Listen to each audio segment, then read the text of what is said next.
Para algunos, un héroe. Para otros, un monstruo. Deseaba que comenzara una tercera guerra mundial. Ante las exigencias del imperialismo, La CIA y las fuerzas especiales norteamericanas conspiraban para derribarle. Su muerte está envuelta en un velo de misterio. Su cuerpo fue enterrado de forma secreta en una tumba sin nombre. Pero aquel hombre de quien todos esperaban que el mundo se olvidara iba a convertirse en una leyenda.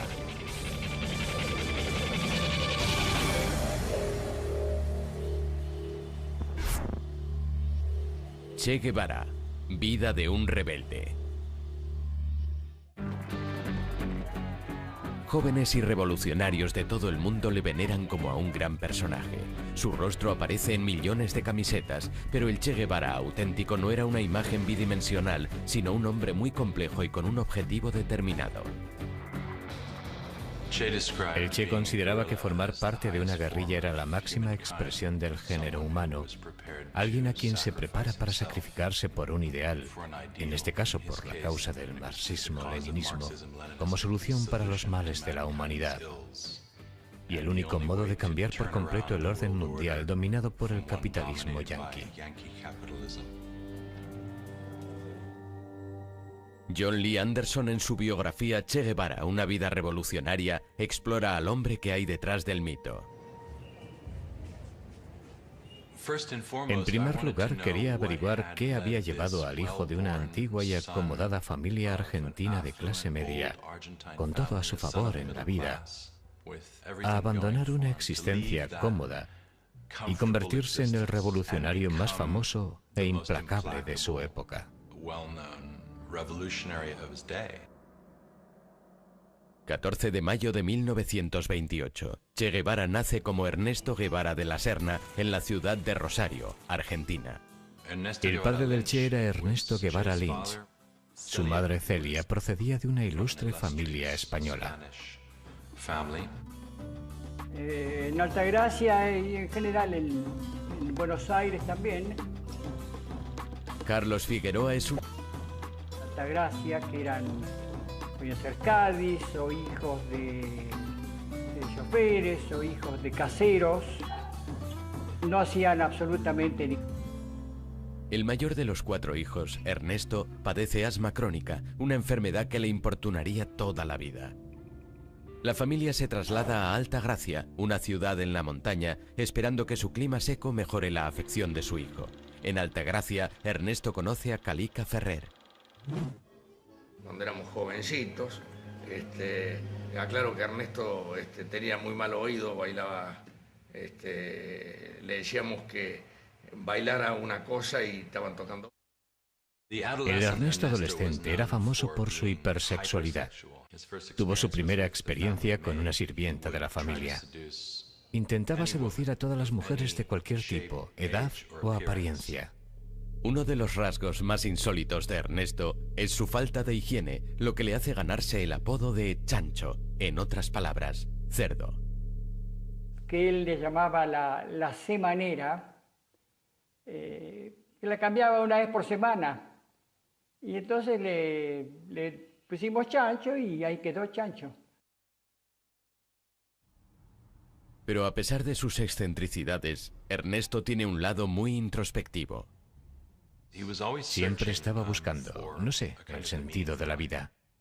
Ernesto siempre se destacó por ser adelantado, muy intrépido, muy valiente, siempre... Nehru, Gandhi, Steinbeck y Follner y Mussolini. Era un lector voraz.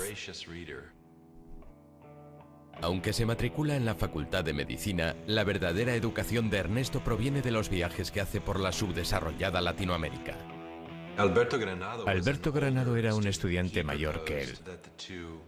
Le propuso hacer un viaje en moto a lo largo y ancho de Latinoamérica. Se trataba de buscar algo más allá de los privilegiados confines donde habían nacido. Deja aparcada su licenciatura en medicina y el 4 de enero de 1952, Ernesto y Alberto se ponen en camino en una vieja Norton denominada La Ponderosa 2. Lo único que podíamos ver era el polvo del camino y a nosotros en la moto devorando kilómetros en nuestro viaje al norte. Viajaron hacia la Patagonia y cruzaron Chile, donde la Ponderosa finalmente se agotó. Abandonan la moto y viajan a pie y en la parte de atrás de los camiones y se dirigen a la zona interior de Chile. Subieron al norte para ver la mina de cobre a cielo abierto más grande del mundo, Chuquicamata, que ocupaba un lugar preponderante en la imaginación de los latinoamericanos de aquella época, ya que pertenecía y era explotada por Estados Unidos. Era esa noción de la empresa brutalmente capitalista explotando a los trabajadores locales. Las compañías norteamericanas como Anaconda y Kencott monopolizan la industria minera de Chile. Las empresas norteamericanas iban a América Latina por dos razones: materia prima barata y sueldos bajos. Para un joven nacionalista e idealista de principios de los años 50, fue muy duro constatar las políticas que Estados Unidos practicaba en Latinoamérica. Vio algo que no había visto antes. Vio el rostro de la miseria. En América, siendo como era Ernesto, realmente le chocó terriblemente. De Chile, Ernesto y Alberto se dirigen a Perú y después siguen hasta Venezuela. Tras 7 meses en la carretera, Alberto decide quedarse en Venezuela, mientras que Ernesto vuelve a Buenos Aires para terminar su último año en la Facultad de Medicina con una nueva conciencia social. Todo este recorrido por nuestra América, con A mayúsculas, me ha cambiado más de lo que esperaba. Cuando terminó me dijo, viste, vos no me creías, me acabo de recibir de médico, preparémonos que nos vamos ya de viaje. Ese es el último viaje de acá de la Argentina. Ernesto y Calica se dirigen a Bolivia. En el camino conocen a otros jóvenes viajeros. Conocer, es decir, Ernesto siente gran curiosidad por el fervor político de los estudiantes y la situación en Guatemala, donde el presidente Jacobo Arbenz está intentando provocar una revolución social mediante una reforma agraria. Arbenz intentaba nacionalizar las tierras no aprovechadas de las grandes empresas norteamericanas de plátanos y frutas, especialmente United Fruit. Por supuesto, la compañía United Fruit estaba muy vinculada a la administración Eisenhower. El secretario de Estado John Foster Dulles había pertenecido al Consejo de Administración de United Fruit y además era el hermano de Alan Dulles, director de la CIA. United Fruit pagó a un cualificado especialista en relaciones públicas para que fomentara el temor a una amenaza comunista en Guatemala, este pequeño y empobrecido país. 24 de diciembre de 1953. En medio de este ambiente cargado, Ernesto llega por primera vez a Guatemala. Muy pronto le presentan a una mujer peruana llamada Hilda Gadea. Hilda se enamoró perdidamente de él de inmediato. Incluso llegó al punto de empeñar algunas de sus joyas para pagar el alojamiento de Ernesto, y finalmente comenzaron a dormir juntos. Ernesto conoce a través de Hilda a los seguidores de un abogado cubano de 26 años, Fidel Castro. Este había encabezado un asalto al cuartel de Moncada, la segunda guarnición más grande que había en Cuba, en su audaz intención de derrocar al presidente de Cuba, general Fulgencio Batista. Muchos de los que asaltaron el cuartel eran estudiantes, exestudiantes, trabajadores, emprendedores, y muchos fueron torturados hasta la muerte, y los que sobrevivieron, incluidos Fidel Castro y su hermano, fueron encarcelados. Castro tiene que cumplir 15 años de sentencia, pero Ernesto está profundamente impresionado con aquellos hombres. A diferencia de sus amigos cubanos, Ernesto no está comprometido con ninguna causa o ideología, pero la destitución de Arbenz, el presidente de Guatemala, cambia sus puntos de vista. El primer golpe de Estado en Latinoamérica patrocinado por la CIA tuvo lugar en Guatemala en 1954. Digamos que el ejército se asustó y se le dijo a Arbenz que dimitiera. Y eso fue lo que hizo. El 27 de junio de 1954 sube al poder Castillo Armas. Muchos le ven como un títere de Norteamérica. Comienza por arrestar a comunistas sospechosos y amenaza a todo aquel relacionado con el antiguo régimen con la cárcel y posiblemente con la ejecución. Ernesto se refugia en la embajada argentina. terminó por convencerse de que los Estados Unidos eran, tal como los denominó después, el enemigo de la humanidad. Jacobo Arbenz Guzmán sucumbió antes del frío, agresión premeditada de Estados Unidos, escondida tras una cortina de humo de propaganda continental. Ahora, Ernesto se considera marxista. El comunismo parecía ofrecer un futuro y una ideología lista para aplicar en una nueva sociedad que podría surgir de las cenizas de la antigua. Ernesto Guevara se fue de Guatemala convertido en un individuo radicalizado, en busca de una revolución en la que poder luchar. En septiembre de 1954, como muchos otros izquierdistas, Ernesto se dirige a México, donde el expresidente Cárdenas había nacionalizado los yacimientos de petróleo en la década de los 30. México tenía una posición histórica como uno de los países en la órbita de Estados Unidos, pero a finales de siglo supo hacer frente al imperialismo yanqui. Ernesto se vuelve a poner en contacto con sus amigos cubanos, que le presentan a Raúl Castro, quien tras cumplir 22 meses de cárcel por su papel en el asalto de Moncada, va a México e intenta reconstruir la organización de su hermano mayor, Fidel. Se cayeron bien. A diferencia de Fidel, que estaba aún en prisión, era marxista. Batista tiene que rendirse ante la presión internacional y deja en libertad a Fidel Castro, que solo había cumplido 2 años de sentencia. También Fidel se dirige a México. Castro había intentado derrocar la dictadura por la fuerza de las armas en aquel loco asalto al cuartel de Moncada, asalto que muchos consideraron un acto temerario. Ahora estaba exiliado de su patria, y ¿adivinan qué? Iba a organizarse, volver a su país y hacer lo mismo. Mientras Ernesto es reservado, serio, comunista, Fidel Castro no es ninguna de esas cosas. Estaba metido de lleno en la improvisada política de su época y se consideraba a sí mismo patriota y nacionalista. Aún no era marxista-leninista. En agosto de 1955, y deseando conocer al hombre que había levantado semejante pasión entre sus seguidores, Ernesto le pide a Raúl que le organice un encuentro. El encuentro dura toda una noche. Una incidencia política es haber conocido a Fidel Castro, el revolucionario cubano. Un hombre joven, inteligente, seguro de sí mismo y de una audacia extraordinaria. Creo que hay una mutua simpatía entre nosotros. Comparten muchas ambiciones y el mismo demonio, los Estados Unidos. Ernesto es invitado a unirse al movimiento 26 de julio, denominado así por la fecha del asalto al cuartel de Moncada. El único no cubano del grupo queda asignado como médico de la organización y se le da el nombre de Che. Los argentinos dicen Che cuando hablan unos con otros. Es un antiguo término que significa oye, y así empezaron a llamarle Che. Hilda se había quedado en Guatemala y ahora se reúne con Ernesto.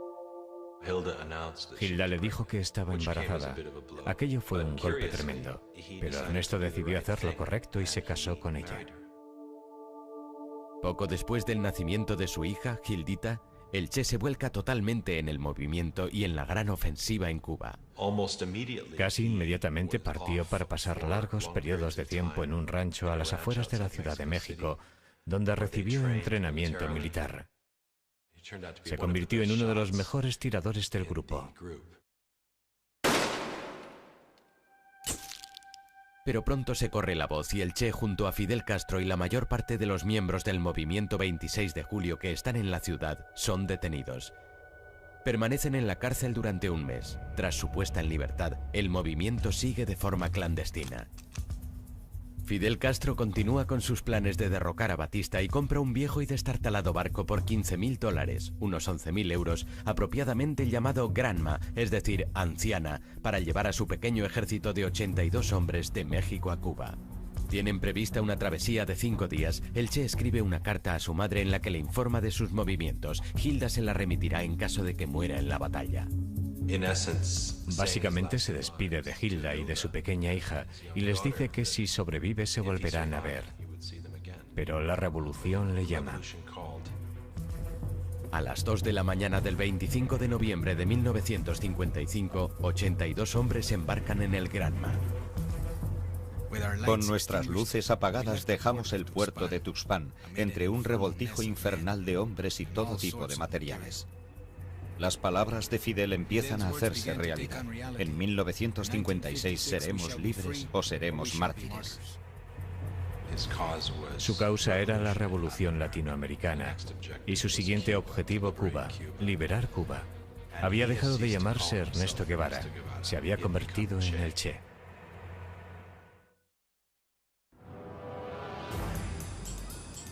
El 25 de noviembre de 1955, un Che Guevara de 27 años emprende junto a Fidel Castro y otros 80 hombres una expedición armada para derrocar al presidente de Cuba, Fulgencio Batista.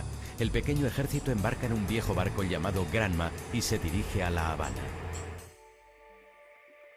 A 150 kilómetros de la costa de Florida, la isla de Cuba disfruta los beneficios de una industria turística en auge.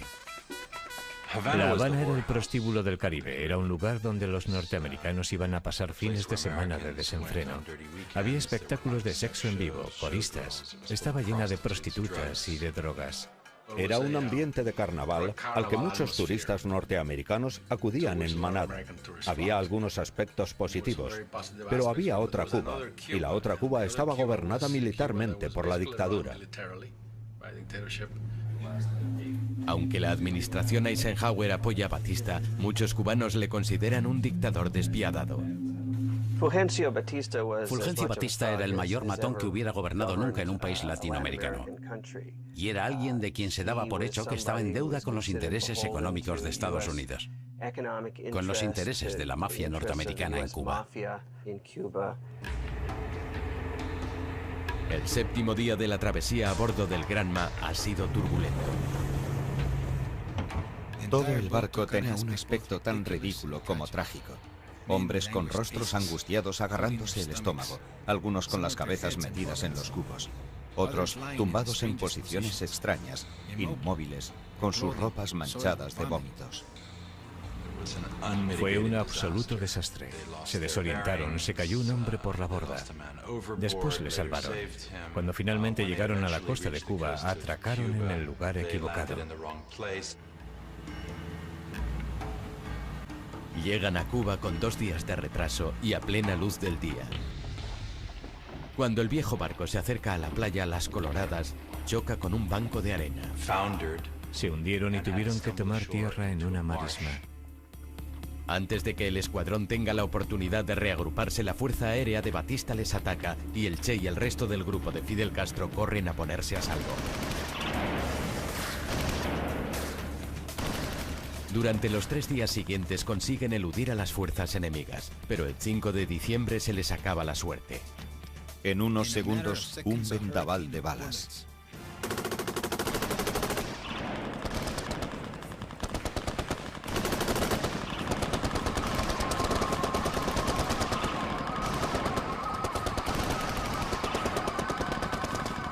Esto solo aumentado por las escenas dantescas y grotescas. Un robusto guerrillero intentando esconderse tras el tronco de una caña de azúcar y otro, sin saber por qué, pidiendo a gritos silencio en medio del tremendo alboroto. Más de 2/3 fueron masacrados de inmediato. El Che resultó herido en el cuello. En una fracción de segundo tuvo que elegir entre llevarse su rifle y munición o su botiquín de primeros auxilios. Dejó el botiquín y cogió la munición. Cuando el Che se reúne finalmente con Fidel Castro y el resto del grupo, se quedó impresionado al ver los pocos que quedan del grupo. Solo 17 de los 80 hombres a bordo del Granma sobrevivieron. Entre ellos el Che y los hermanos Castro, Fidel y Raúl. La invasión fue tal desastre que en las primeras informaciones se decía que Fidel y el Che habían muerto. Fidel Castro, el Che y los otros se reagrupan y se dirigen hacia la cadena montañosa de Sierra Maestra. Sierra Maestra era la cordillera más cercana a la costa donde habían desembarcado. Fidel planeaba situar allí la base de su movimiento guerrillero. Sierra Maestra es un lugar que alberga desertores, contrabandistas y campesinos.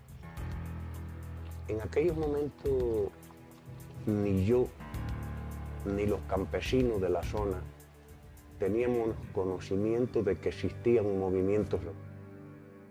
A los 16 años, Dariel Ramírez, apodado Benigno, trabajaba en la granja de su padre en Sierra Maestra. Y la edad que yo tenía en aquellos momentos iba a los 17 años. Recelan de aquellos extraños en las montañas. ¿Quiénes son estos extraños barbudos y malolientes que llevan armas y que han importunado nuestras vidas de forma tan ruidosa? Fidel Castro intenta convencer a los campesinos para que se unan a él y a sus hombres. Decidió que tenía que convencer a los campesinos de que él iba a llevar a cabo una reforma agraria. Y lo consiguió robando vacas a los terratenientes, liberándolas y transfiriéndolas a las zonas de los campesinos. Aquello era un movimiento popular equitativo. Castro decide que ha llegado el momento de que se oiga la presencia rebelde y planea atacar un puesto militar en la zona. El Che se dirige a su primera batalla. El 22 de enero de 1957 los rebeldes tienden una emboscada a una patrulla militar.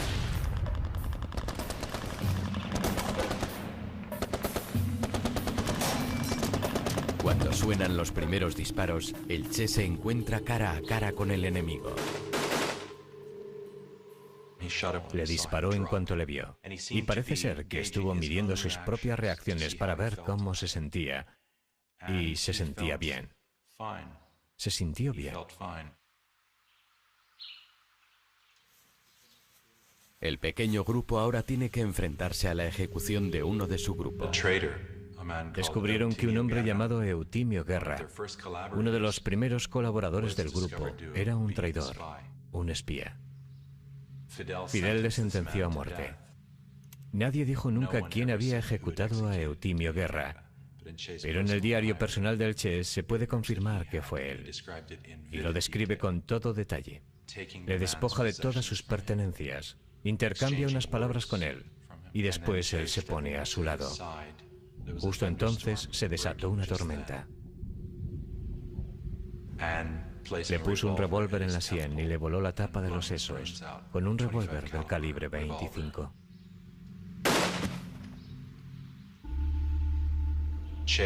El Che, como médico, inspeccionó la entrada y la salida de la herida y escribió que había dormido bien después de lo que había hecho. A partir de entonces, el Che cambió. La guerra es dura, y cuando el enemigo estaba intensificando su agresividad, uno no podía tolerar ni siquiera la sospecha de una traición. Desconozco el número total de los ejecutados por Che Guevara, pero ciertamente fueron muchos.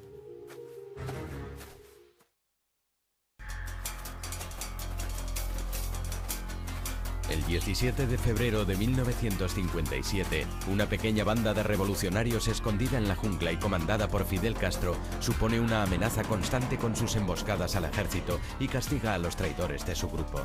Pero gracias en parte a la falta de piedad de Che Guevara, el grupo va ganándose la fama de ser un grupo fuerte y violento. La tropa de Fidel Castro y sus hazañas atraen pronto la atención de la prensa mundial.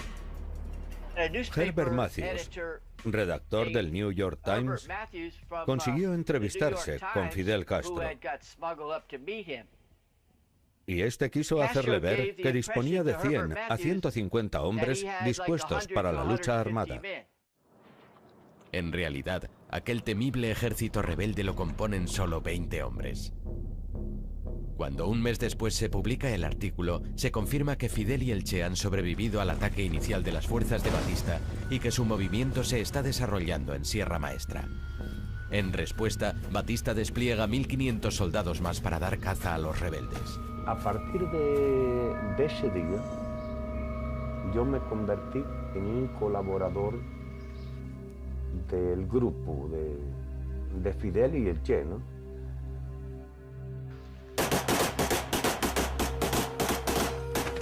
Que ya tenía confianza con ellos. Mientras tanto, el 26 de julio, miembros urbanos se alistan en el ejército rebelde. Entre ellos, Chuck Ryan, un estudiante norteamericano de 19 años que reside en la bahía de Guantánamo, donde su padre trabaja como médico para la Marina norteamericana. Teníamos mucha relación con los cubanos. Éramos todos amigos. Íbamos a sus bodas, bautizos y ese tipo de celebraciones. Yo me ofrecí desinteresadamente a ayudarles, consiguiéndoles armas para luchar contra la dictadura. Pronto invitan a Chuck y a otros 2 adolescentes de Guantánamo a unirse a los rebeldes. Hablamos de ello, arreglamos algunas cosas y les dejamos unas cartas a nuestros padres. Los jóvenes norteamericanos y otros 50 nuevos reclutas son conducidos a Sierra Maestra. Una de las primeras personas que conocieron fue el Che. Creo que enviaron al Che porque muchos de los hombres que venían con nosotros se encontraban bastante mal. Estaban muy cansados, completamente desfallecidos. Y es que tardamos 30 horas en subir aquellas colinas, cargados como íbamos. Hay otros voluntarios norteamericanos. Uno de ellos es el joven de 18 años, Don Soldini. Se calcula que todo el ejército rebelde, incluyendo a Fidel, Che, Raúl y mi grupo, consistía en 300 hombres. La vida en el campamento rebelde no es fácil. Mis botas no tenían suelas. Comíamos cuando podíamos. A veces no teníamos agua. Anduvimos unos 300 kilómetros por las montañas. Yo tuve disentería y en fin. En las selvas de Cuba, los rebeldes son vulnerables a todo tipo de problemas de salud que el Che trataba. Teníamos las piernas infectadas por picaduras de mosquitos. Y él nos atendía, nos quitaba las postillas y nos aplicaba sulfamida. A los hombres les daba un poco de miedo que les tratara el Che. Le llamaban Doctor Sacamuelas. Era bastante brusco. Y no era famoso precisamente por su delicadeza. Además de sus funciones como médico, el Che demuestra reiteradamente su valía en el campo de batalla. Se dice que en más ocasiones que Fidel. El Che trataba siempre de poner en práctica la teoría del comunismo. Los comestibles, los alimentos por partes iguales. Su buena disposición para enfrentarse a la muerte, para arriesgar su propia vida, fue determinante para conformar un carisma muy poco común, que le proporcionó una fama casi legendaria. Se reveló como un hombre a quien los otros temían y además respetaban y admiraban. Viendo lo bien que el Che se conduce en batalla, el 12 de julio de 1957 Fidel Castro le asciende a comandante y le asigna el mando de su primera unidad militar, de 75 hombres, denominada Columna número 4. Aquella asignación me hizo entonces el hombre más feliz del mundo. Algunos se sintieron fascinados por sus dotes de mando y su carisma, sobre todo los chicos muy jóvenes.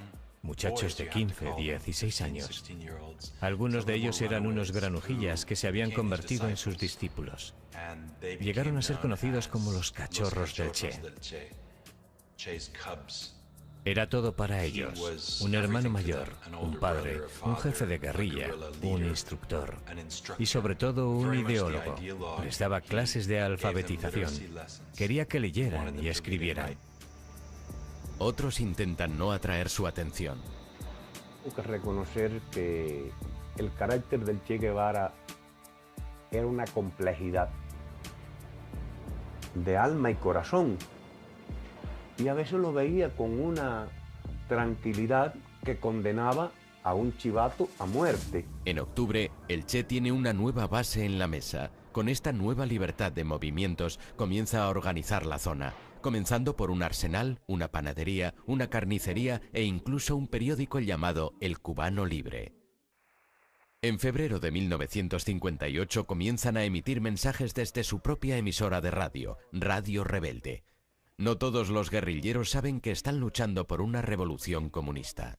Fidel nunca nos ha dicho de que aquello era comunismo.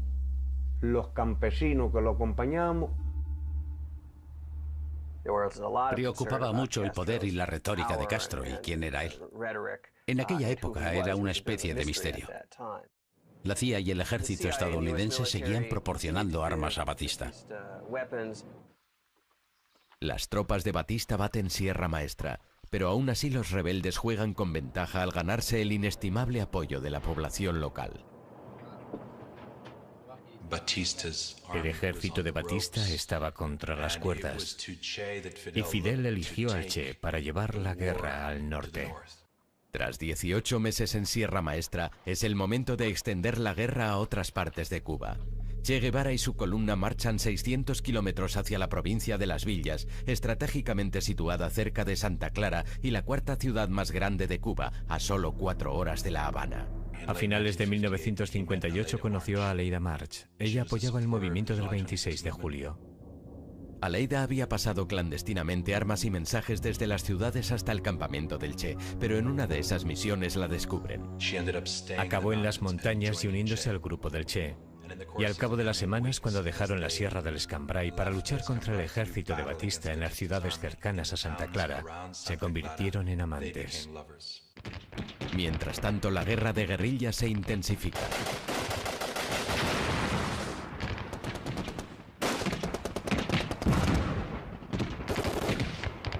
Fidel Castro y su ejército rebelde, formado ahora por unos 800 hombres, comienzan a trasladarse a la provincia de Oriente. Mientras, el Che ataca cuarteles del ejército utilizando tácticas psicológicas de la guerrilla para ahuyentar al enemigo. Imaginemos un lunes a la 1 de la madrugada. Un rebelde dispara un tiro al cuartel. Y por supuesto, la respuesta es una gran cantidad de disparos. Y a continuación, este rebelde se iba a casa a dormir. La noche siguiente, un rebelde iba a las 11 de la noche y otro a las 4 de la madrugada. Y ambos hacían lo mismo, disparar un tiro.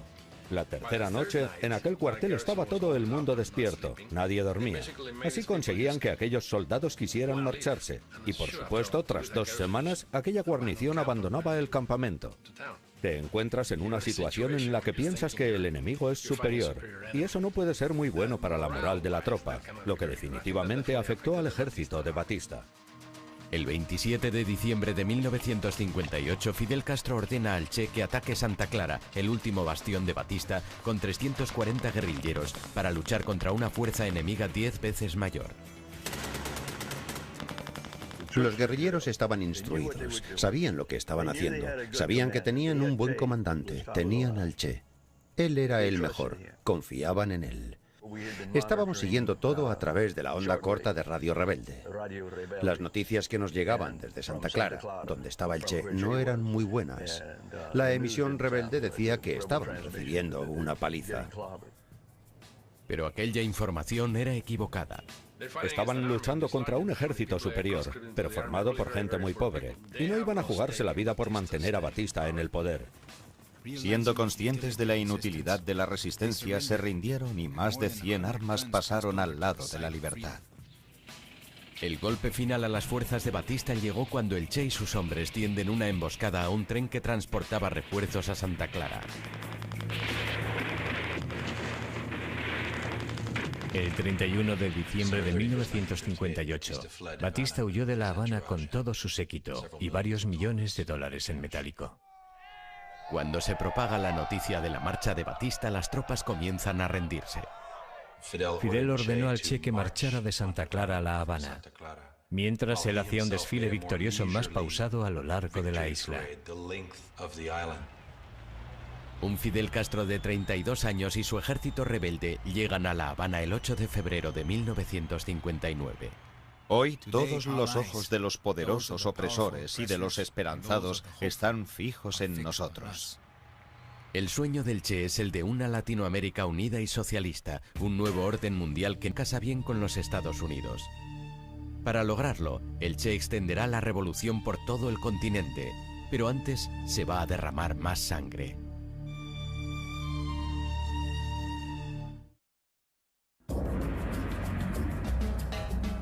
...2 de enero de 1959, La Habana, Cuba. Tras 2 años de guerra contra las fuerzas del presidente cubano Fulgencio Batista, una guerrilla comandada por Fidel Castro y por Che Guevara se ha hecho con el control de Cuba. En La Habana, la tarea del Che va a consistir en respaldar al nuevo gobierno revolucionario en el poder, controlando y purgando todo tipo de oposición.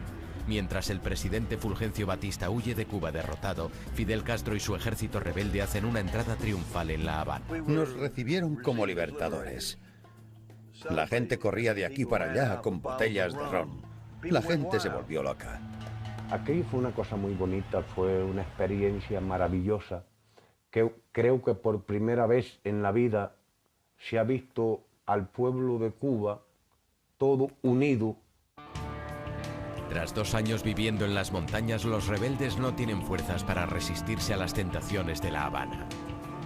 El Che tuvo que dictar órdenes estrictas en cuanto a la conducta de sus jóvenes que llegaban a La Habana por primera vez y que se encontraban con aquellas mujeres jóvenes y hermosas. Literalmente se lanzaron sobre ellas. Aleida me describió todo aquello como una especie de orgía, sobre todo en las matas, debajo de la gran estatua de Cristo. La esposa del Che, Hilda, no le había visto desde que empezara la guerrilla 2 años antes. Vuela a La Habana con su hija sin saber que hay otra mujer en la vida del Che. Él le dijo enseguida que ya no estaba enamorado de ella y que quería el divorcio. El Che se casó con Aleida 2 meses después, en una pequeña ceremonia con Raúl Castro como uno de sus testigos. Mientras el Che pone en orden su vida privada, Fidel Castro comienza a implementar el primer cambio importante en Cuba. En un principio, la mayor parte de la población estaba esperando un cambio. Castro, cuando estaba en las montañas, siempre prometió elecciones libres en 18 meses. There is not communism or Marxism in our ideas. We will not seize any land from anybody. Sin embargo, el 16 de febrero, solo 2 meses después de la victoria rebelde, Fidel Castro jura como primer ministro y no hay elecciones. Entonces, ciertos segmentos de la clase profesional, la élite y la clase media, comenzaron a desconfiar de Castro y de su régimen. Hubo un debate que comenzó casi desde el primer día que Castro tomó el poder, y era si era comunista o no. Y parte de ese debate se centró en el Che Guevara, quien obviamente pronto apareció en la pantalla de radar de la CIA. Temiendo que una alianza con un conocido comunista podría hacer peligrar su posición, Fidel Castro mantiene al Che a distancia. Ordenó al Che que se hiciera cargo de la fortaleza La Cabaña, que es una antigua plaza fuerte colonial que domina el puerto de La Habana y la ciudad. Allí fueron juzgados los criminales de guerra. El Che ordena la ejecución de los sentenciados como culpables. Es decir, seguir haciendo lo que ya había hecho en la guerra.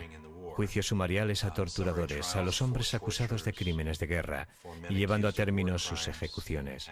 Las ejecuciones ante el pelotón de fusilamiento se llevaban a cabo en La Cabaña. El guerrillero norteamericano Neil McCauley había pasado muchos meses con los rebeldes y ayudaba a adiestrar a los soldados. El jefe del pelotón de fusilamiento se dirige a él para que lleve a cabo la primera ronda de ejecuciones públicas. Le dije, esto es cosa de los cubanos, háganlo ustedes. Y él me dijo, no, porque ¿qué pasa si lo hacen mal? Necesitamos a alguien que al menos dé en el blanco. Me convenció. No me importaba. Iba a disparar a aquellos tipos con mucho gusto. Así que me acerqué, me puse al mando del pelotón de fusilamiento, les dirigí y le maté. Después acercaron al siguiente y también le maté.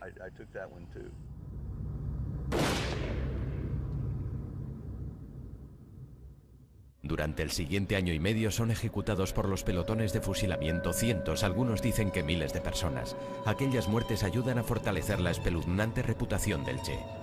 Ambos eran unos asesinos, unos criminales. Castro mató a miles de personas y Che Guevara también mató a miles de personas. Así que el Che también era un demonio. Además de los culpables, algunos aseguran que también fueron ejecutados muchos inocentes. Por esa razón, muchas personas le odian, porque fue el causante del dolor y el sufrimiento en muchísimas familias. ¿Mataron a inocentes? Yo no conozco ningún caso. Lo que esto provocó fue que se mostrara a un Fidel a quien solo le importaba el negocio, nada de revolución. Cuba era un lugar peligroso. Mientras el Che continúa con los tribunales de guerra, las mismas preguntas que se hacen en Estados Unidos respecto al nuevo régimen se las hace también al otro lado del mundo el primer ministro soviético Nikita Khrushchev. Mi padre preguntó a la inteligencia, al KGB, a sus analistas políticos, ¿quiénes son esos tipos? Y le respondieron que eran dictadores de Centroamérica en sustitución de otro dictador de Centroamérica que con toda seguridad estaban a favor de Estados Unidos y tal vez eran agentes de la CIA. No tenían ni idea de que pudieran ser socialistas. Siendo consciente de que tiene que mitigar la preocupación de Estados Unidos, Fidel Castro viaja a Washington el 15 de abril de 1959. Se reunió con el vicepresidente Nixon. Afirmó en la prensa norteamericana que él no era marxista, lo desmintió una y otra vez y dijo ser humanista demócrata. Durante aquellos meses iniciales todos hacían conjeturas respecto a Fidel. Pero entre bastidores, Fidel Castro se había alineado con el Partido Comunista Cubano. Siempre ha quedado la duda de si Fidel se convirtió en marxista por razones pragmáticas o evolucionó con el tiempo. Pero sin duda las convicciones ideológicas del Che influyen en Fidel. Durante los años en Sierra Maestra, el Che fue una caja de resonancia vital y un consejero de Fidel. Él le forjó como un hombre fuerte y revolucionario, y también contribuyó a su cambio de rumbo hacia la izquierda. Fidel Castro comparte con el Che ideología y la voluntad de cambiar Cuba. De forma secreta se reunía con el Che y algunos de sus compañeros más radicales para trazar los planes del futuro Estado comunista de Cuba. El gobierno comienza a preparar la reforma agraria cubana, ley que promulga la confiscación de la propiedad privada. Pero antes de poner en práctica el plan, el Che es enviado al extranjero. Los espías norteamericanos que vigilaban Cuba, e incluso muchos cubanos, creían que Fidel había marginado al Che. Era excesivamente radical. El 12 de junio de 1959, el Che sale de Cuba para visitar Asia, África y Europa, y toma su primer contacto con la Unión Soviética. Les ofrece un trato. Estados Unidos había rechazado comprar varios millones de toneladas de azúcar cubano. Eran las normas en la Guerra Fría. Aunque tú no pensaras que esas personas podrían ser tus aliados o tus amigos, si intentaban hacer algo que fuera negativo para tu enemigo, tenías que ayudarles. Los soviéticos aceptan comprar lo que los norteamericanos habían rechazado. Necesitaban armas. Así que la Unión Soviética comenzó a venderles antiguos tanques soviéticos y algunos aviones y aviones de combate. Los soviéticos también les proporcionan petróleo que las refinerías pertenecientes a Estados Unidos se niegan a procesar. El Che tenía un rostro público y una existencia clandestina que Fidel asumía y alentaba. Como recompensa, Fidel le da al Che un papel importante en el gobierno cubano como director del Ministerio de Industrialización y es nombrado presidente del Banco Nacional de Cuba. Mostraba su desdén por el mundo de las finanzas y el dinero, firmando los billetes del Banco de Cuba simplemente con la palabra Che. Firmó las primeras monedas oficiales solo con la palabra Che. Y en mi opinión, aquello fue un insulto al pueblo cubano. Fue un insulto. La estructura capitalista de Cuba está llegando a su fin. Castro bajó el nivel de vida de Cuba, por lo que, en vez de hacer más ricos a todos, hizo muchísimo más pobres a todos. Fidel Castro decreta una reforma agraria y el 7 de mayo de 1959 se llevan a cabo las primeras confiscaciones de las grandes propiedades agrícolas. La gente comienza a ver la realidad de lo que va a venir. Y muy pronto los cubanos comienzan su éxodo a Miami. Mientras miles huyen de Cuba, el Che aborda un plan incluso más radical. Un argumento favorito del Che era que para que Cuba llegara a ser totalmente soberana políticamente, tenía que ser económicamente independiente de Estados Unidos. Y la única forma de conseguir aquello era cortando todos los lazos económicos con los Estados Unidos. Estados Unidos ha invertido millones de dólares en Cuba. Todo pertenecía a Estados Unidos. La compañía eléctrica, los puertos, las minas, la línea aérea que volaba 2 veces al día a Miami, las cadenas de televisión. A la negativa de Estados Unidos de refinar el petróleo de Cuba, Fidel responde nacionalizando todas las compañías petroleras extranjeras. En represalia, Estados Unidos rompe todas las relaciones diplomáticas. Menos de 10 meses después, todas las empresas norteamericanas son embargadas. Washington contraataca y anuncia un embargo comercial de todas las exportaciones de Cuba. Mientras aumenta la tensión con Estados Unidos, en Cuba cualquier tipo de oposición al régimen es vista como contrarrevolucionaria y un delito. Incluso está mal vista la práctica de la religión. Varias docenas de sacerdotes católicos son expulsados de la isla. Juramos sobre la Biblia y prometimos luchar hasta que Cuba fuera libre, o hasta la muerte. Y muchos de los fundadores de mi organización, MRR, Movimiento de Recuperación Revolucionaria, murieron frente al pelotón de fusilamiento. Los asesinatos fueron terribles. Se producían en todas partes.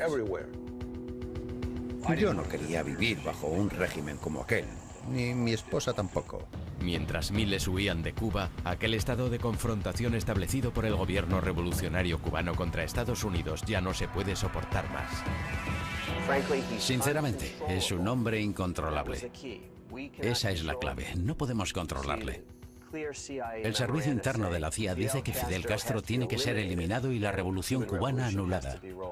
Y necesitamos poner en marcha un plan para derrocar el gobierno de Castro. Mientras la visión del Che de una Cuba socialista se hace realidad, el presidente Eisenhower mantiene reuniones a puerta cerrada. Ha llegado el momento de la acción. Está a punto de empezar una guerra secreta. Al año de la llegada al poder de Fidel Castro, la economía capitalista de Cuba se ha desmoronado. Che Guevara está directamente implicado en la confiscación de la tierra. Se nacionalizan los intereses extranjeros. Miles de cubanos huyen del país. Se cortan las relaciones con Estados Unidos y Cuba se pone al lado de la Unión Soviética. Norteamérica toma medidas. Se le presenta un plan al presidente Eisenhower y él lo firma. Se pone en marcha un programa de operaciones encubiertas para invadir Cuba. Estados Unidos respondió a la radicalización de Cuba desarrollando su mayor base de la CIA en Miami y recluta a miles de exiliados cubanos como colaboradores.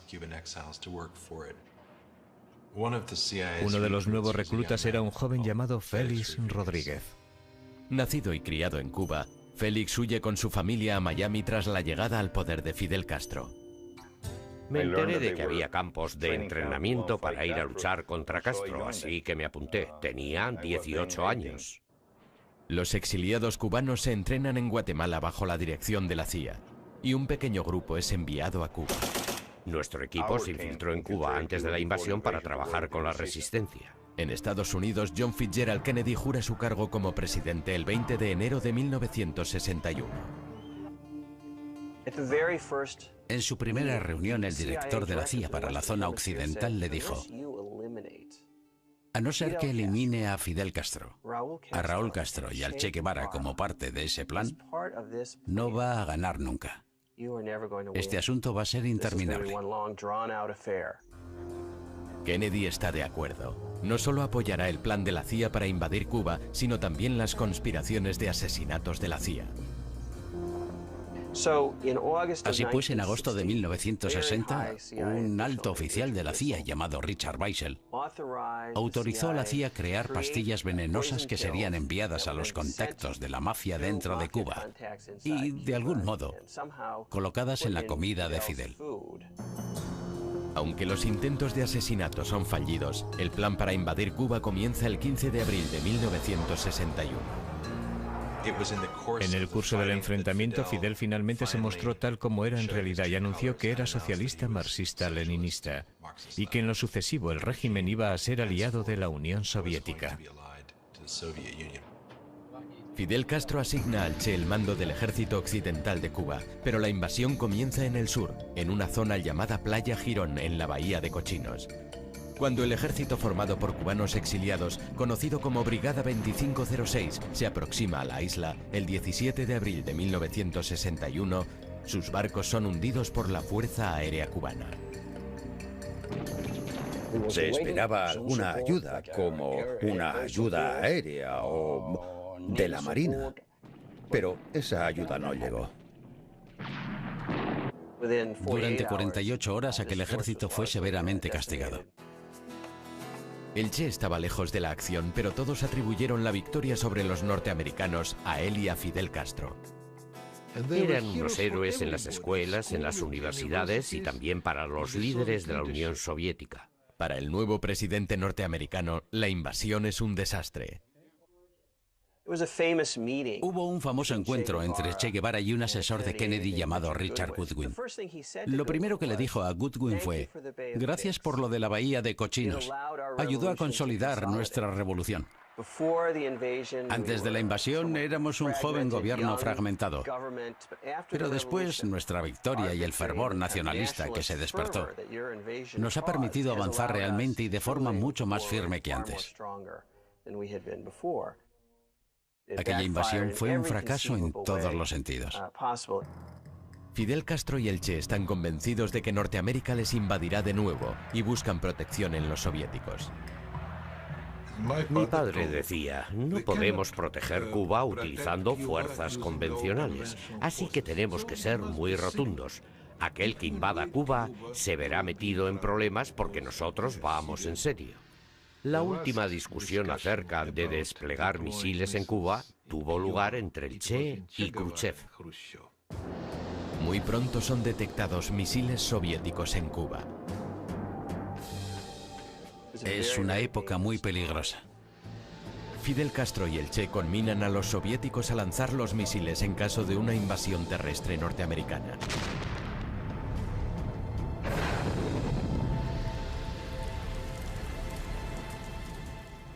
Castro se mostraba tan agresivo que Khrushchev le excluyó de aquellas negociaciones. Sin consultar con Castro ni con el Che, Khrushchev hace un trato con Kennedy. Norteamérica no invadiría Cuba y nosotros nos llevaríamos nuestros misiles. Para Fidel Castro y el Che, aquello es un acto de absoluta traición. Y fue el Che, el primer oficial cubano que se enfrentó a un oficial soviético para leerle la cartilla. Desilusionado con los soviéticos, el Che es consciente de que tiene que buscar otros socios de izquierdas. Encuentra lo que estaba buscando en China. La revolución maoísta era la revolución extrema y Che Guevara pertenecía a ese extremo. El Che se queda impresionado con los planes de Mao Zedong para llevar a China desde una sociedad agraria a una moderna sociedad comunista. El Che quiere hacer lo mismo en Cuba. Tiene una visión ideal del nuevo hombre socialista, aquel que trabaja para lograr un mayor bienestar general y no un beneficio personal. Ahora, en nuestra Cuba, trabajar tiene un nuevo significado y se hace con una alegría renovada. La idea era crear un nuevo hombre que estuviera dispuesto a sacrificarse en favor de los demás. Construir un paraíso socialista con trabajo duro y dedicación. Muy a menudo dormía en su despacho. Incluso algunas visitas famosas a veces le encontraron dormido en el suelo. Inició un programa de trabajo voluntario y en su único día libre, él mismo solía ir a cortar caña. Insta a sus colegas a que hagan lo mismo. En La Habana se ganó la fama de ser un poco aguafiestas. Su esposa Aleida y sus 4 hijos están también sometidos a su rígida ideología. En casa era austero y severo. Se negó a que su esposa Aleida usara el coche oficial del ministerio. Tenía que coger el autobús. Si algún dignatario extranjero le hacía un regalo, ella tenía que devolverlo. El Che también tiene otras arriesgadas campañas en mente. El Che quería centrarse mucho más en una revolución internacional. Comenzó a hacer renacer sus esperanzas de extender la revolución socialista a otras partes de Latinoamérica, como una forma de crear un respiro, de abrir un nuevo pulmón para Cuba en el hemisferio. Los soviéticos le veían cada vez más como una especie de radical peligroso y prochino, y plantearon sus críticas a Fidel. El Che es consciente de que la situación en Cuba se está complicando y empieza a pensar en marcharse. El Che se daba cuenta de que Fidel era completamente dependiente económicamente de la Unión Soviética, y él estaba en condiciones de marcharse y revolucionar el mundo socialista. Para lograrlo tendrá que enfrentarse a la Unión Soviética, poner en peligro su relación con Fidel Castro y ponerse a sí mismo en la línea de fuego.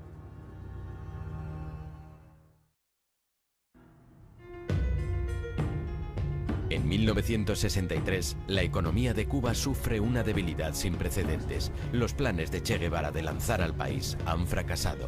Su solución es acabar con la dependencia soviética de Cuba y extender la revolución por todo el mundo. El Che estaba cada vez más desencantado de cómo se estaban desarrollando las cosas, al ser Cuba un satélite de la Unión Soviética. En agosto de 1964, la atención de la administración de Lyndon Johnson se desvía de Cuba a Vietnam y a la creciente agitación en África. Los cubanos también ponen sus ojos en África, sobre todo en lo que había sido el antiguo Congo belga. El Congo está en el corazón de África. Podía ser el motor o el corazón de una revolución socialista que saliera al exterior y liberara al hemisferio. El gobierno del presidente Kasavubu, apoyado por la CIA, lucha contra un grupo rebelde denominado Movimiento de Liberación del Congo. La CIA crea un ejército de unos 1000 mercenarios, la mitad de Sudáfrica y Rodesia, y la otra mitad de Europa. Y los cubanos creen que ellos también deberían ir a apoyar a las fuerzas que luchaban contra el grupo apoyado por Estados Unidos. Y Che Guevara tenía la impresión de que era una revuelta muy fuerte y con unos líderes muy comprometidos. Con el Congo en mente preparado para una revolución, el Che se dirige a Nueva York y al país que durante tanto tiempo ha despreciado. Vino en diciembre de 1964 y pronunció un discurso en las Naciones Unidas. Total de los artefactos termonucleares y apoyamos la celebración de una conferencia de todos los países del mundo para llevar a cabo estas aspiraciones de los pueblos. Vistiendo el uniforme verde de la revolución, critica la implicación de Estados Unidos en Vietnam y el conflicto en el Congo. Después una aparición en el programa de noticias Face the Nation. Más tarde se dirige al norte de África, a la ciudad de Argel, donde pronuncia un discurso criticando abiertamente a la Unión Soviética. El Che rompió su relación con los soviéticos. Cuando vuelve a La Habana, el Che y Fidel Castro tienen una reunión a puerta cerrada. Habiendo arremetido contra los soviéticos, que eran al fin y al cabo la mano que estaba dando de comer a Cuba, habiendo mordido esa mano, Fidel tuvo que decirle: Che, creo que es el momento de que te vayas. Y el Che le dijo: yo también pienso lo mismo. El Che cree que podrá volver a recuperar el apoyo perdido con una exitosa campaña en el Congo. La misión es ayudar, apoyar y entrenar a los rebeldes en una guerra de guerrillas. El Che recibió la bendición de Fidel y desapareció del mapa de la política doméstica cubana. El Che y sus hombres llegan a la ribera congoleña del lago Tanganica el 24 de abril de 1965. Mira, era una situación muy difícil. Lo primero, que en el Congo no había nada preparado. En el caso del líder rebelde congoleño, Laurent Kabila, visitó el frente solo una vez. Kabila llegó en una lancha motora con un par de prostitutas y varias botellas de whisky. Los mismos hombres del Che casi se amotinan contra él cuando vieron al lado de qué tipo de hombres estaban luchando. No había dirigentes, no había hombres para hacer la revolución, no se había organizado nada. El máximo dirigente de la lucha. El Che espera poner en forma a los rebeldes y organiza algunas batidas exitosas, pero en el proceso pierde a 6 de sus hombres. Durante casi un año el Che no aparece en público. La CIA creía que había muerto o le habían asesinado cuando se fue de Cuba. 3 de octubre de 1965. Como respuesta a las especulaciones de que él había ordenado el asesinato del Che, Fidel Castro lee una carta que el Che le ha escrito. Siento que he cumplido la parte del deber que me ligaba a la revolución cubana en su territorio. Me despido de ti, de los camaradas, de tu gente, que ahora es la mía. Formalmente renuncio a mi puesto como líder del partido, a mi cargo de ministro, a mi rango de comandante y a mi ciudadanía cubana. Nada legal me ata ya a Cuba.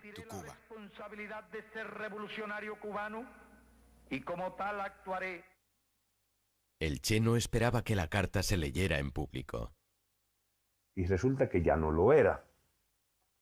Ni comandante de cubano ni de africano, porque de africano no podía ser, porque ya allí no había africano a quien mandar. El Che estaba viviendo un periodo muy negro. También recibió la noticia de la muerte de su madre. Estaba muy unido a su madre. Aquello fue algo realmente duro para él. Cuando el Che llega al Congo, ya llega transformado en otra persona. Ya no es el Che común, no es el Che. A mediados de octubre, las fuerzas gubernamentales y los mercenarios avanzan. Su campamento fue prácticamente destruido.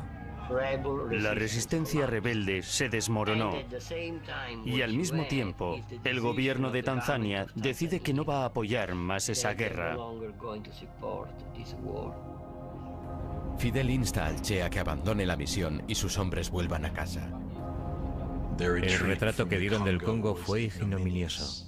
Así fue como él lo describió, y contentos de haber podido salir con vida.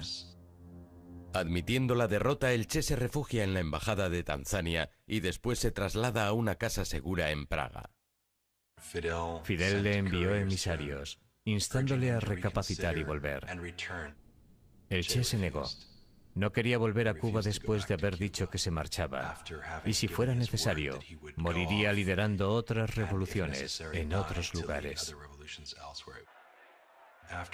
Pasado algún tiempo, Fidel le dijo al Che que había acordado un trato con el líder del Partido Comunista de Bolivia para que el Che fuera allí. No podía dejar escapar aquella oportunidad.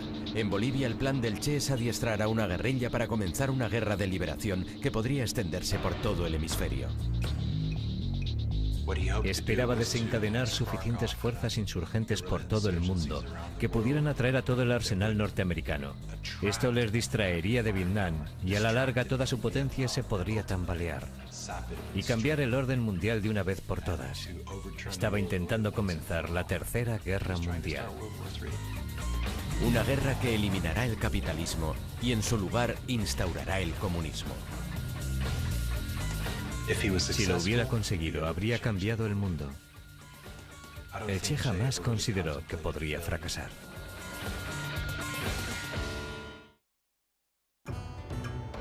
Después de la misión fallida en el Congo y de que la carta de su adiós a Fidel saliera a la luz, el Che se niega a volver a Cuba sin un éxito.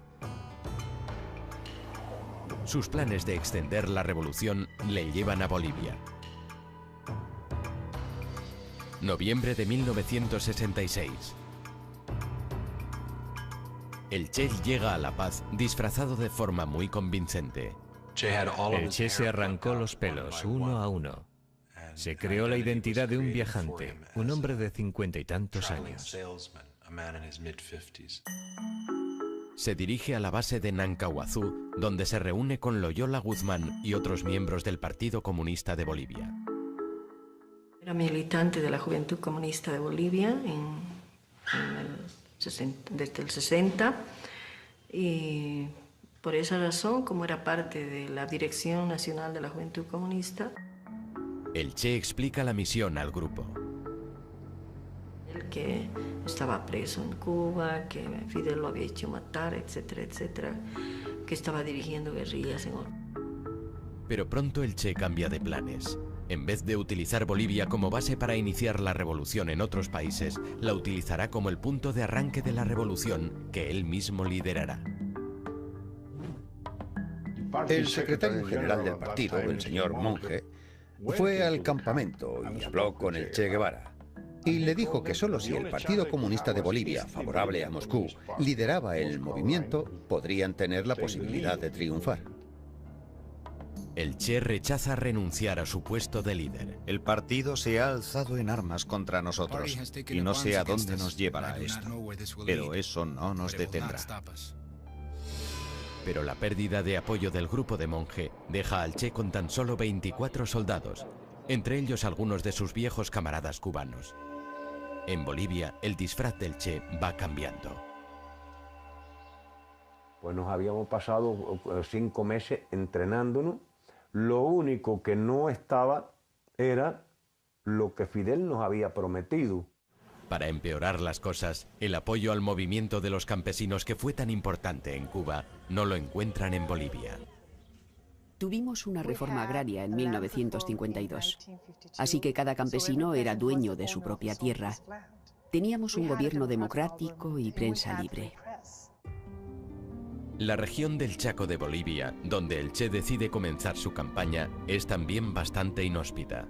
Donde inclusive no aparece el habla quechua, el habla que hay en esa zona. Aún así, el Che continúa con sus planes. Si pudo lograrlo en Cuba, también podría conseguirlo en Bolivia. 19 de marzo de 1967, al Che y sus hombres se unen unos cuantos viejos conocidos, entre ellos el marxista francés Regis Debray y 2 viejos adeptos a la revolución, el artista Ciro Bustos y una antigua espía de la Alemania del Este y supuesta agente del KGB llamada Tania. Firmemente comprometida con la causa comunista, Tania es el único enlace entre la guerrilla y el mundo exterior. Tania, al perder nosotros a Tania, perdimos todo. Porque aún con la negación del Partido Comunista de Bolivia de no incorporarse a la lucha, con todo el engaño de... Pero en una de sus incursiones por la selva es descubierta. Tania tiene que quedarse con la guerrilla, pero para algunos las condiciones son demasiado difíciles. La primera información salió de los desertores. Ellos confirmaron la información de que había extranjeros en la región armados y con la intención de crear un ejército guerrillero. El ejército envía a la zona una patrulla de 40 hombres. Y la guerrilla tendió una emboscada a aquella patrulla. Y el 10 de abril tuvimos otras 2 emboscadas. La guerrilla tendió una emboscada a otras 2 patrullas. El Che decide dividir el grupo en 2. Un líder rebelde llamado Joaquín se quedará en la retaguardia mientras el Che va a la vanguardia. Da instrucciones a Regis Debray y a Ciro Bustos para que hagan llegar un mensaje a Fidel Castro. En el intento son capturados y hechos prisioneros por el ejército boliviano. El sargento Miguel Arroyo les interroga. Ellos sí, ellos fueron, pero él prácticamente por voluntad, porque él estaba muy preocupado, Bustos graficó la imagen de todos los guerrilleros. Ahí se pudo detectar ya la aparición de Guevara, porque lo saca con barba y con su cachimba ya. Regis Debray confirma la identidad del Che.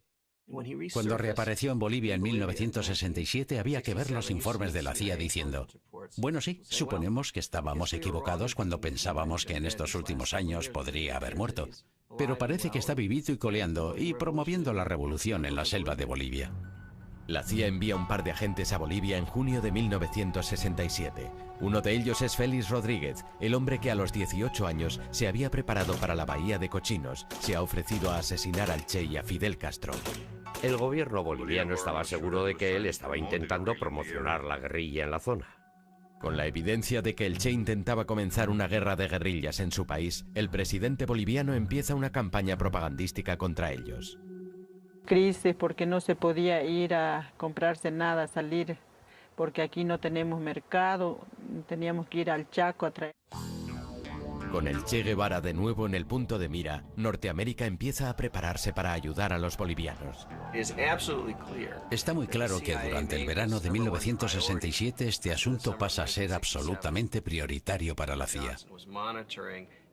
Lyndon Johnson seguía día a día la evolución de los pasos que se daban para localizar y eliminar al gran revolucionario Che Guevara.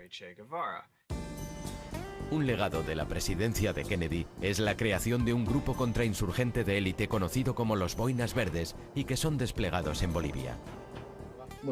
La misión consistía en entrenar, empezando de cero, un batallón boliviano, entrenándolo específicamente para perseguir al Che Guevara y su guerrilla.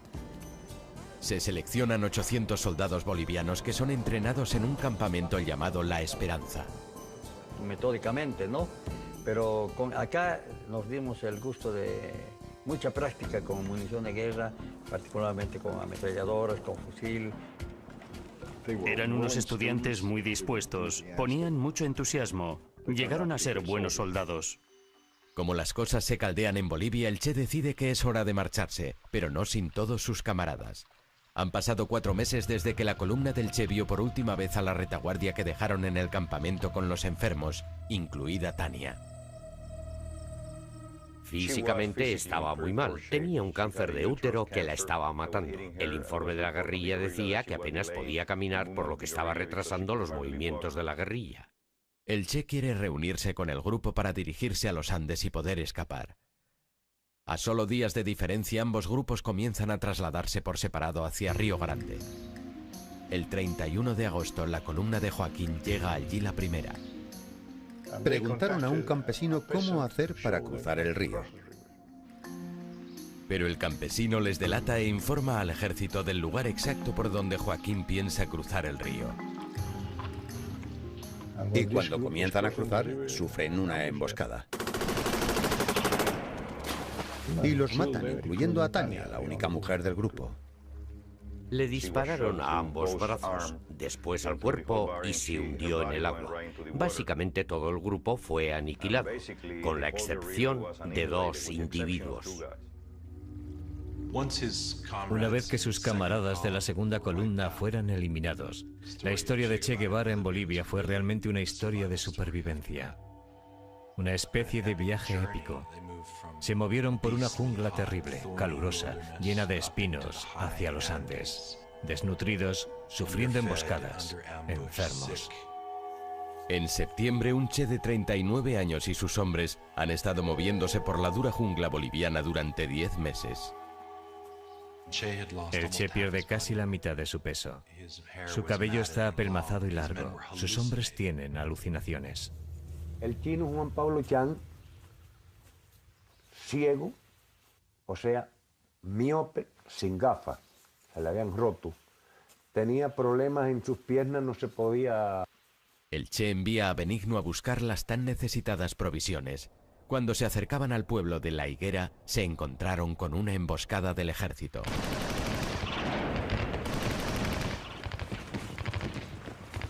Regresé a donde estaba el Che, le explico la situación que hay.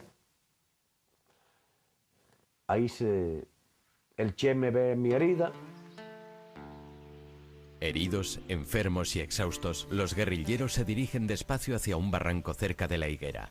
El 8 de octubre, un campesino de la zona les descubre y da parte a un oficial del ejército. De inmediato despliegan el 2º batallón en la zona. Pero no hubo.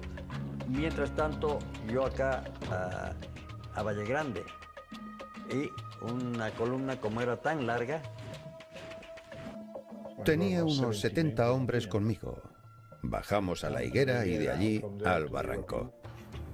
Cuando los soldados bolivianos comienzan a descender por las montañas, el Che se da cuenta de que él y sus hombres están atrapados. Tendrán que luchar para poder escapar. Recibimos disparos de los guerrilleros. Murieron 2 soldados, así que empezamos a disparar.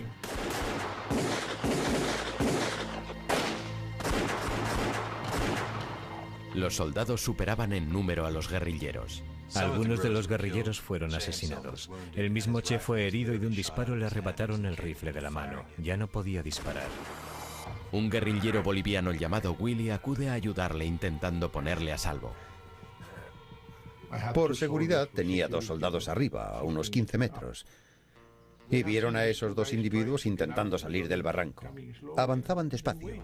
Los soldados esperaron hasta que estuvieron delante de ellos. Los 2 guerrilleros no tienen escapatoria. Una cosa que me llamó la atención es que llevaba un pequeño cazo con 6 huevos. Tenía mucho cuidado en proteger a aquellos huevos. Probablemente iba a ser su comida al día siguiente.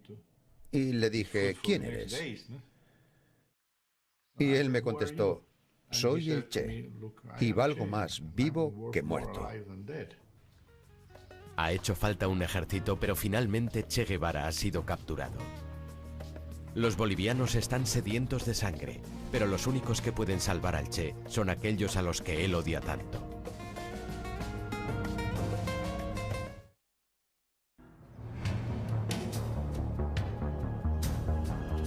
...8 de octubre de 1967.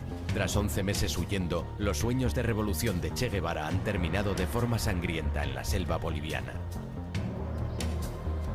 Que el Che había sido hecho prisionero tratando de ayudar a uno de los compañeros, al chino específicamente. Con la mayor parte de sus hombres muertos, el Che y Willy, un soldado rebelde, son conducidos fuera del barranco. Le dejé un soldado para que se apoyara y fue andando todo el camino. Es una ardua caminata. Se tardan varias horas en llegar a la higuera. Allí le introdujeron en la pequeña escuela de adobe del pueblo. Lo metieron al Che al aula donde yo trabajaba y custodiaban ellos de una manera bien... Curiosa, la maestra de la escuela local, Julia Cortez, pide que le dejen ver al prisionero. Sofisticado en su vestimenta, ¿no? Esa era mi curiosidad tan grande que yo tenía de ver cómo era esa persona tan especial. Luego, como estaba un poquito oscuro, iba a salir, pero que no había ese rato a quien preguntar, que tendría que esperar que retorne nuevamente alguien del lugar donde estaban concentrados. La tomó con mucho gusto y luego me agradeció, me dijo. El capitán Gary Prado también habla con el Che. Le pregunté, ¿por qué no se rindió hace unas semanas? ¿Por qué no disolvió a sus guerrilleros? ¿Dónde iba a ir?, me dijo. Ese era su auténtico drama. No tenía dónde ir. En Vallegrande, el agente de la CIA, Félix Rodríguez, y los otros mandos bolivianos reciben la noticia. Aquella noche lo celebramos, compramos un par de botellas de whisky y lo celebramos.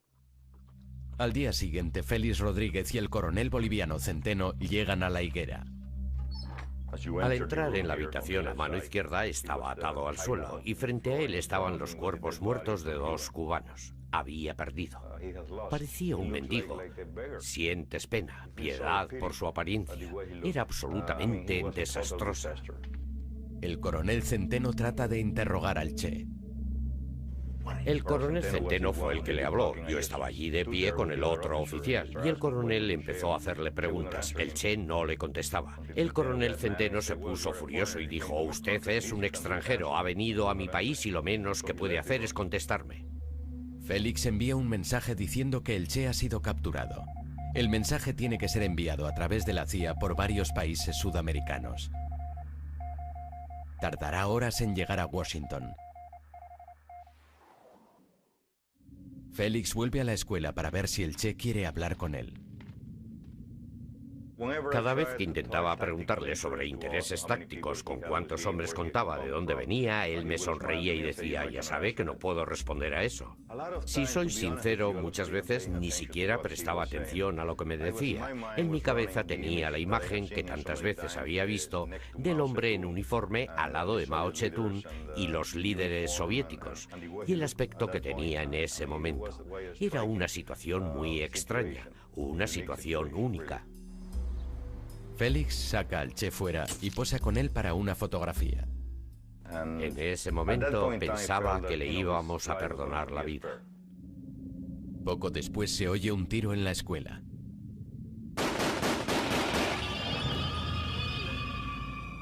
Pensé que le habían disparado al Che. Fui corriendo, abrí la puerta y él me miró. Le miré, fui a la otra habitación y le vi a Willy que estaba agonizando. Y el soldado que le disparó me dijo, mi capitán intentaba escapar, lo que era ridículo. Recibió la orden de ejecutarle. Al final de aquella mañana llega un mensaje del alto mando de Bolivia en La Paz, dirigido al oficial de mayor rango en aquel lugar. El coronel Centeno estaba en el campo, todos los capitanes estaban con él. Allí solo estábamos 2 tenientes y yo. En la higuera yo tenía el rango de capitán, por lo que me llamaron a mí. Los bolivianos tienen un código cifrado. Sabíamos de antes que 500 significaba el Che, 600 muertos, 700 mantenerle vivo. Les pedí que me lo repitieran y lo confirmaron. Era 500-600 del alto mando. Entonces fue cuando recibí la orden 500-600. El coronel Centeno regresa a la higuera. Félix le sugiere revocar la orden. Mi coronel, hay órdenes de sus mandos de eliminar al prisionero. La orden de mi gobierno es intentar mantenerle vivo a toda costa. Tenemos helicópteros y podemos llevarle de aquí a Panamá. Pero los bolivianos no se volverán atrás. El Che es demasiada responsabilidad. Lo quieren muerto. Custodiaban ellos de una manera bien responsable, ¿no? La maestra de la escuela, Julia Cortés, aborda a Félix. Entró donde yo estaba y me dijo, mi capitán, ¿cuándo le van a matar? ¿Por qué dice eso? Me mostró la radio y me dijo, en la radio están diciendo que ha muerto a causa de las heridas sufridas en el combate. En ese momento me di cuenta de que no tenía sentido esperar más. Sin noticias de Washington y con el presidente de Bolivia exigiendo la muerte del Che, Félix decide proceder a la ejecución. Era su decisión, su guerra, y él atacó a su país. Era su responsabilidad y yo no podía interferir. Dejé que la historia siguiera su curso.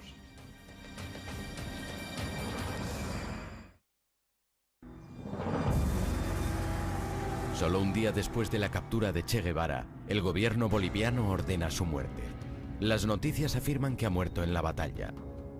Encerrado en una celda junto a los cadáveres de sus compañeros, el Che espera su destino. El 9 de octubre, a las 12:30 del mediodía, el agente de la CIA, Félix Rodríguez, entra en la escuela. Estaba sentado en el banco. Me quedé de pie frente a él y le dije, comandante, lo siento, lo he intentado. Se quedó blanco como una hoja de papel, pero muy tranquilo me dijo, es mejor así. No deberían haberme capturado vivo. Le pregunté si quería que mandara algún mensaje, si quería algo para su familia. Puede decirle a mi esposa que vuelva a casarse y que intente ser feliz. El Che se levantó. Pensó que Rodríguez iba a matarle en aquel momento. Félix me dijo que abrazó al Che como un gesto hacia un noble enemigo. Después se despidió de él y salió. Rodríguez salió fuera y pidió voluntarios. Mario Terán, un joven sargento, da un paso al frente. Al saber que él iba a ser el ejecutor, me acerqué y le dije, no le dispare por arriba, hágalo por abajo, ya que se supone que ha muerto debido a las heridas sufridas en combate. Terán entra en la escuela listo para ejecutar al líder rebelde. Cuando ve a Terán entrar en la habitación, sabe que aquel es el hombre que le va a matar. Cuando uno mira a los ojos de su asesino, sabe que va a morir. Cuando Terán entra, el Che le dice, dispara, cobarde, solo vas a matar a un hombre. En otras palabras, no vas a matar mis ideas. Terán disparó varios tiros. Parece que el primero le hirió en un brazo. Cayó al suelo y se mordió una mano para evitar gritar de dolor.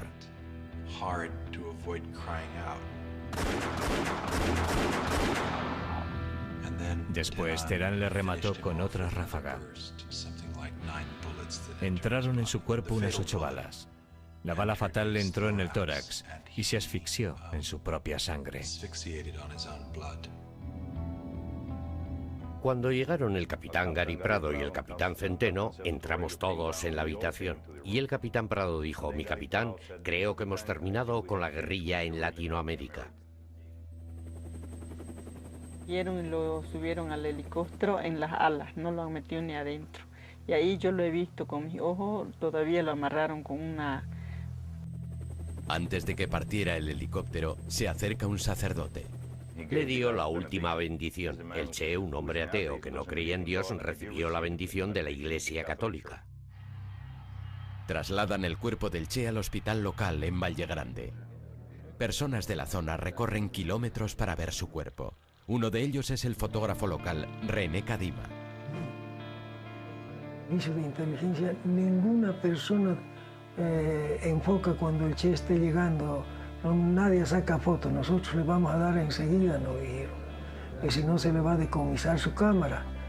Entonces no sacamos nada. Aquella noche Félix se reúne con militares de alto rango del ejército boliviano. A uno de los generales le preocupa que la gente no crea que ese sea realmente el cadáver del Che.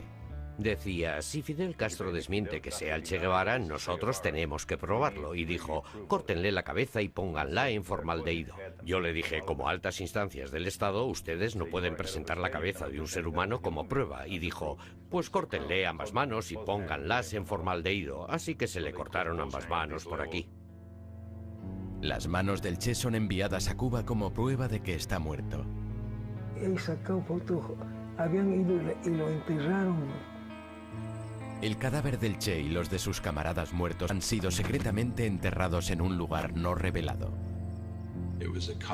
Fue una decisión tomada entre el presidente boliviano, la CIA y los generales que estaban allí en ese momento. La idea era negar al Che una tumba donde sus seguidores pudieran encontrarle y rendirle tributo.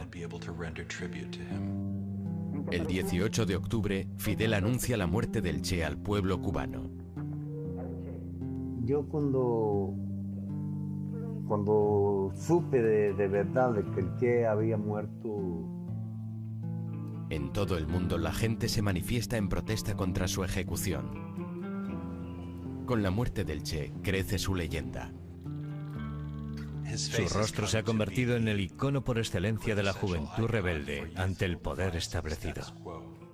El lugar donde fue enterrado el Che permanece en secreto durante 28 años, hasta que el escritor John Lee Anderson descubre la verdad.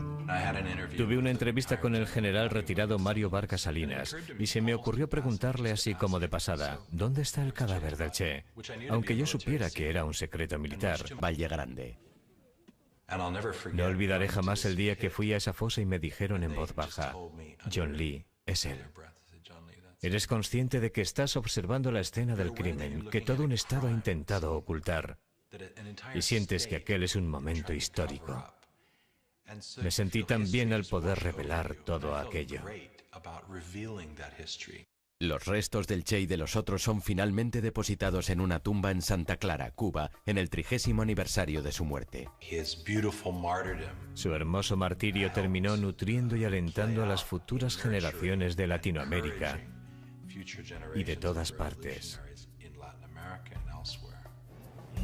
Sin embargo, su auténtico logro como revolucionario solo se ha producido en Cuba. El problema es que fracasó. Ninguna de las cosas que quiso cambiar han cambiado todavía. La mayoría de las personas que tuvieron relación con el Che y de algún modo le ayudaron, pagaron las consecuencias. Son los que quedamos. No queda más nadie, ni de boliviano ni cubano. Te voy a decir una cosa, antes de contestarte esto. Yo en parte me alegro de que el Che...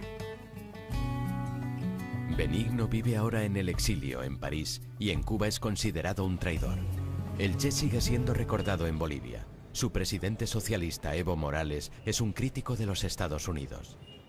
Guevara en Bolivia, Che Guevara, Fidel Castro, un grupo que ahora, sin levantar armas contra el imperio, contra los nuevos patrones en Bolivia y en Latinoamérica, pues estamos no solo en tiempos de lucha, sino en tiempos... Habían algunos partidos políticos de izquierda, oportunistas, que no apoyaron esa lucha de Che Guevara. Actualmente ya nadie habla de la guerra de guerrillas. Es todo terrorismo. Ya no hay Che Guevara, solo Osama Bin Laden y personas como él. El Che era casi un purista. No estaba de acuerdo con el terrorismo. En la guerra del Che no había coches bomba. No había terroristas suicidas. Había una idea de sacrificio noble. En definitiva, el Che era una paradoja. Era alguien con cuya indignación social y pasional puedo identificarme y entender. Pero también era alguien cuya, a veces, fría lógica, y cuya retórica, y cuyas acciones me parecen terribles. Alguien que anhelaba cambiar el mundo y que lo intentó, pero que, en última instancia, fracasó.